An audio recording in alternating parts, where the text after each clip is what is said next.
See the fourth question. Show that diagonals of a square are equal and bisect each other at right angles. तो इसमें ये दिखाना है, suppose ABCD एक square है, इसमें ये दिखाना है कि डायगनल्स इक्वल है, मतलब AC टू प्रूव क्या है, AC equals to BD, diagonals equal है. दूसरा दिखाना है कि डायगनल्स बाइसेक्ट हो रहा है, इसका मतलब ये दोनों इक्वल है और ये इक्वल है. तो टू प्रूफ का सेकेंड पॉइंट है AO equals to OC and OB equals to OD. Third ये दिखाना है कि 90 डिग्री पे बाइसेक्ट कर रहा है, तो मतलब चारों में से एक एंगल को 90 दिखाएंगे तो ही हो जाएगा. तो ये पार्ट बाय पार्ट लिखे हैं ताकि बहुत जल्दी समझ में आए. ऊपर का दोनों पोर्शन बहुत ईजी है, तो जिन लोगों से ये क्वेश्चन पूरा ना हो कम से कम 2 पार्ट करो ताकि 5 मार्क्स में से 3 मार्क्स तो मिल जाएगा. तो सबसे पहले दिखाना है कि डायगनल्स इक्वल है AC और BD. तो इससे समझ आ रहा है कि बड़ा बड़ा ट्रायंगल्स बन रहा है, तो बड़ा ट्रायंगल लेंगे. एक बार हम ट्रायंगल लिए ABC और एक बार ट्रायंगल लिए ADB. इसमें क्या क्या इक्वल होगा, AD और BC इक्वल है क्योंकि स्क्वायर है तो अपोजिट साइड्स इक्वल, सारा ही साइड इक्वल है. AB कॉमन है और एंगल A और B 90 डिग्री है. तीनों क्राइटेरिया हो गया, जिसके कारण ये दोनों ट्रायंगल कॉन्ग्रुएंट है, SAS. तो BD equals to AC, CPCT. तो डायगनल्स तो इक्वल प्रूव हो गया. अब बाइसेक्ट बोला है, बाइसेक्ट करना है, तो इसके लिए हम लोग अपोजिट साइड का छोटा छोटा ट्रायंगल लेंगे. ये दोनों ट्रायंगल, ट्रायंगल AOB और ट्रायंगल COD. इसमें क्या क्या इक्वल है, पहला क्राइटेरिया AB और CD इक्वल है. So first is AB equals to CD. और क्या बोल सकते हैं, ये ऑल्टरनेट इंटीरियर है और ये भी ऑल्टरनेट इंटीरियर है, तो बोलेंगे OBA equals to ODC and OAB equals to OCD. तो दोनों ट्रायंगल कॉन्ग्रुएंट हो गया, क्राइटेरिया हुआ ASA. इसके वजह से AO equals to OC CPCT, OB equals to OD CPCT. तो ये भी प्रूव हो गया कि diagonals bisect each other. 2 part हो गया. अब प्रूव करना है कि पास वाला एंगल 90 है. तो देखो ये ध्यान में रखना है कि जब डायगनल्स को इक्वल करना था तब बड़ा बड़ा ट्रायंगल लिए, जब डायगनल्स को बाइसेक्ट प्रूव करना है तो अपोजिट का छोटा ट्रायंगल, और जब 90 डिग्री प्रूव करना है तो पास का 2 ट्रायंगल को लेना होगा. सो ये फिगर यहां एक बार रीड्रॉ करते हैं. ABCD, ये O है. हम लोग बाइसेक्ट तो प्रूव कर ही चुके हैं तो ऐसे ड्रॉ कर दिए. अब 90 डिग्री प्रूव करने के लिए पास का 2 ट्रायंगल लेना होगा, तो AOB और BOC लेते हैं. तो इसमें क्या होगा, OA इक्वल्स टू OC दिख रहा है, OB कॉमन है और AB इक्वल्स टू CD क्योंकि तीनों साइड इक्वल है. तो ट्रिपल S से दोनों ट्रायंगल कॉन्ग्रुएंट हो गया, जिसके कारण ये एंगल और ये एंगल इक्वल है, इक्वल्स टू X. ये दोनों मिलकर तो लीनियर पेयर भी बना रहा है ना, तो ऐड करेंगे तो लीनियर पेयर 180 डिग्री. तो यहाँ लिखेंगे x plus x equals to 180, 2x equals to 180, x equals to 90 degree. इसका मतलब angle AOB equals to 90 degree. Similarly सारा ही 90 है, तो हो गया diagonals bisect each other at 90 degree. तो 3 पार्ट में क्वेश्चन था. डायगनल्स को इक्वल प्रूव किए, फिर बाइसेक्ट प्रूव किए, उसके बाद 90 डिग्री प्रूव किए. बहुत अच्छे से देखने से बहुत जल्दी क्लियर हो जाएगा. ये इजी है, बस लेंदी था इसलिए एक बार छोड़ दिए थे. क्वेश्चन नंबर 5 इसका रिवर्स है. क्वेश्चन नंबर 5 में ये सारा फैक्ट्स दे दिया, बोला ये एक ऐसा क्वाड्रिलैटरल है जिसमें डायगोनल्स इक्वल है और बाइसेक्ट भी करता है और 90 डिग्री भी है। ये सब कुछ दे दिया। हम लोगों को प्रूव करना है कि ABCD एक स्क्वायर है। तो टू प्रूफ में क्या है, स्क्वायर प्रूफ करने के लिए सारे साइड्स को इक्वल प्रूफ करना पड़ेगा और सारे एंगल्स को 90 डिग्री। तो अब हम लोग देखो फोर्थ क्वेश्चन में क्या किए थे, ये पास पास वाला ट्राइंगल सबसे लास्ट में दिखाए थे ना, इसमें यहीं से शुरू करेंगे। ये दोनों ट्राइंगल को कॉन्ग्रुएंट करके दिखाएंगे। तो लिखे हैं हम इन triangle AOB and BOC। OB equal है, कॉमन है, ये दोनों इक्वल है, दे दिया। तो OB equals to OB, OA equals to OC और 90 डिग्री भी तो पता है। तो angle AOB equals to angle BOC 90 degree. तो ये दोनों ट्रायंगल कॉन्ग्रुएंट हो गया SAS, जिसके वजह से AB और BC इक्वल हो गया CPCT।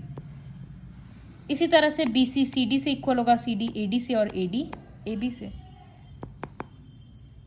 तो इसका मतलब क्या है कि चारों साइड इक्वल है। तो thus AB equals to BC equals to CD equals to AB। तो सारा साइड्स इक्वल प्रूव हो गया। अब प्रूव करना है कि सारा एंगल्स इक्वल है 90 डिग्री। देखो उसके पहले लिखना होगा ABCD को एक पैरेललोग्राम दिखाना होगा। तो जब दोनों pair of opposite sides equal है तो ये एक पैरेललोग्राम होगा। तो यहां लिखेंगे since both the opposite pair of sides are equal therefore ABCD is a parallelogram. अब 90 डिग्री दिखाना है ना, तो बड़ा बड़ा ट्राइंगल्स लेना होगा। तो ABC और AD भी लिए, इन दोनों को 90 दिखाना है इसलिए। तो इसमें क्या क्या इक्वल होगा, AD और BC इक्वल है क्योंकि चारों साइड को इक्वल प्रूव कर दिए। AB कॉमन है और diagonals AC equals to BD equal बोला ही है।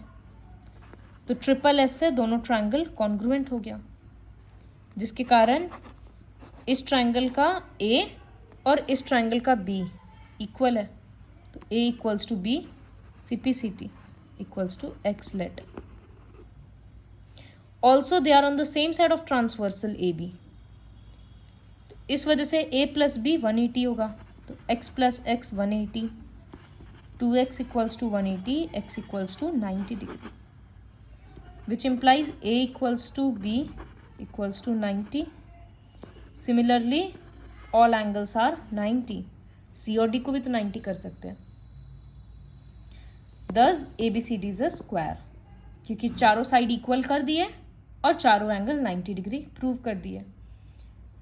अगर ये क्वेश्चन भी पूरा नहीं हो तो कम से कम इस प्रोसेस से साइड्स को तो इक्वल प्रूव करना, क्योंकि काफी इजी है, तो आधा आधा मार्क्स तो आ जाएगा। Now moving on to the next question, which is question number 2 of exercise 8.2। तो इसमें ये क्वेश्चन है कि ABCD एक रोम्बस है। रोम्बस का सारा मिड पॉइंट्स ज्वाइन किए हैं, तो बताना है कि PQRS एक स्क्वायर एक रेक्टेंगल बन रहा है। तो रेक्टेंगल के लिए क्या प्रूव करना है कि अपोजिट साइड इक्वल और पैरेलल है और एंगल्स 90 है। तो इक्वल और पैरेलल तो बहुत इजीली प्रूव होता है। In triangle ABC P and Q are the mid points of AB and BC respectively. तो मिड पॉइंट थ्योरम के अकॉर्डिंग क्या होगा, PQ parallel to AC, PQ equals to half AC। फिर इसी तरह से इन ट्रायंगल ADC S और R mid point है, तो SR parallel to AC and SR equals to half AC। ये जैसे पहले क्वेश्चंस में किए भी हैं। तो दोनों इक्वेशन से क्या मिल रहा है कि PQ और SR पैरेलल है और इक्वल भी है, तो ये एक पैरेललोग्राम हो गया। अब रेक्टेंगल के लिए सिर्फ एक एंगल को 90 डिग्री दिखाना है, तो यही थोड़ा सा डिफिकल्ट है। इसमें क्या करेंगे, इस फिगर को हम एक बार वापस से रीड्रॉ करते हैं बड़ा करके।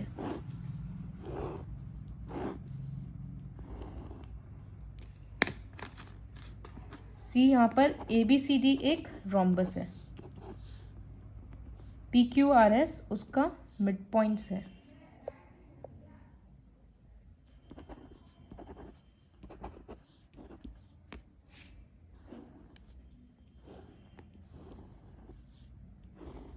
Just wait for a minute. I'll bring the light.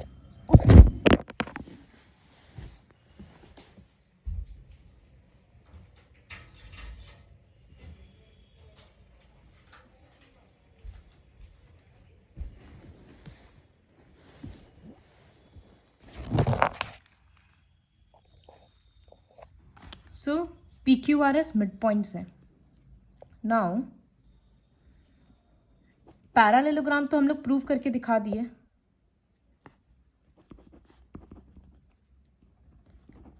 अब 90 डिग्री दिखाना है तो उसके लिए देखो और छोटा वाला क्वाड्रिलैटरल लेना होगा, ये वाला. तो इसके लिए लिखेंगे, लिखा हुआ है ऑलरेडी, इन क्वाड्रिलैटरल OMRN. OMRN क्वाड्रिलैटरल है. इसमें क्या है? I'll give this as N and this as M. ये दोनों साइड पैरेलल होगा. क्यों? क्योंकि बड़ा बड़ा साइड्स पैरेलल था. उसी तरह से ये दोनों साइड भी पैरेलल होगा क्योंकि इसका भी बड़ा बड़ा साइड्स पैरेलल है. तो इसका मतलब ये खुद एक पैरालेलोग्राम बन गया because both pair of opposite sides are parallel. So इसी बात को यहाँ लिखिए हैं. देखो, इन quadrilateral OMRN, OM is parallel to RN. क्यों? क्योंकि AC और SR पैरेलल है. इसी तरह से ON is parallel to RM.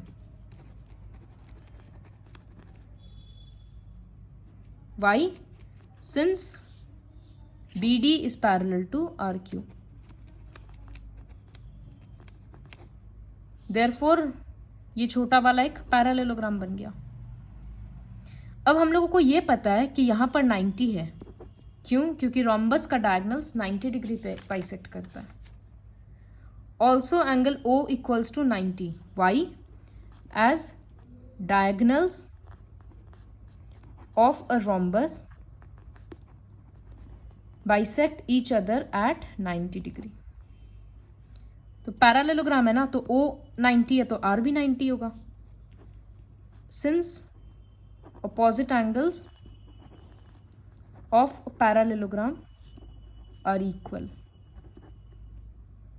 thus PQRS is a parallelogram with one angle equals to 90 degree. जिसके वजह से बोल सकते हैं, इस वजह से बोल सकते हैं PQRS इज अ रेक्टेंगल. क्योंकि एक पैरालेलोग्राम में अगर एक 90 है तो वो पूरा रेक्टेंगल होता है. So please watch the video very carefully. 2 बार देखो अगर जरूरत पड़े तो. जिस तरह से बोले हैं कि किसी चीज को आधा भी कर सकते हैं तो उस तरह से करके देखना, इजी लगेगा 2-3 बार प्रैक्टिस करने के बाद.